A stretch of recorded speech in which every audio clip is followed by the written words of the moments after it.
ఒక పెన్తో రాసినప్పుడు నీకు పాస్ అవుతావు అనుకో. సో యూ హ్యావ్ 4-5 పెన్స్ ఉన్నాయమ్మా. నువ్వు ఒక పెన్తో రాసినప్పుడు ఎగ్జామ్ పాస్ అవుతావు. నువ్వేమనుకుంటావు ఆ పెన్ని? ఆ పెన్లో ఉందా నీలో ఉందా విషయం? బట్ నువ్వేమనుకుంటావు? ఒక ఆబ్జెక్ట్ ఇది నాకు హెల్ప్ చేసింది అనుకుంటావా? సేమ్ అదే కాంటెక్స్ట్లో కూడా జనాలు అంతకు ఎక్కువ ఆలోచించరు. అది చూసినప్పుడు దాని నుంచి ఏదో పాజిటివ్ ఎనర్జీ వస్తుంది. సో అది చెప్తున్నాను కదా, ఇప్పుడు మీరు కాంతార మూవీ చూసిన ఒక లొకేషన్కి వెళ్ళగానే ఆ లొకేషన్ వాళ్ళకి ఏముంటుంది, ఒక రకమైన ఎగ్జైట్మెంట్, ఒక హ్యాపీ ఫీల్ జనరేట్ చేస్తుంది కదా. చేస్తుంది అంటే ఎందుకు జనరేట్ చేస్తుంది? అక్కడ ఏదో ఉంది. అది ఒకరికి జనరేట్ చేస్తుంది, అందరికీ జనరేట్ చేస్తుందా?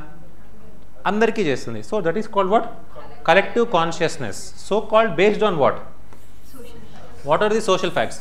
ఇప్పుడు అందరికీ బాగుంది అనిపించింది కదా, ఆ అందరికీ బాగుంది దాని నుంచి ఏం టర్న్ చేస్తారు? దీనికి సోషల్ ఫ్యాక్ట్గా మార్చారు. అంటే ఒక నామ్స్, రూల్స్, రెగ్యులేషన్స్ అని ప్రాక్టీస్ చేశారు, అంతే కదా.